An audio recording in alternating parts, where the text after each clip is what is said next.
This is Reviews by Ronan. Welcome to our TikTok shop.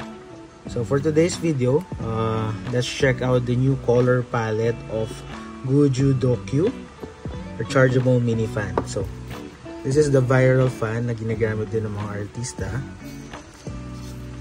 So we have the new set of color nila, the pink one. Last time yung nasa live natin is yung cobalt blue. So for this one, yan. At yung package niya, once na na-receive niyo yung parcel, so this is the logo again. So based sa advertisement, it's around 2 to 10 hours battery life. So ito, charging port is Type-C. Ayan, so Type-C charging port. May free na siya, and then meron din siyang holder pa tawag dito. Ayan, so dito yan nilalagay.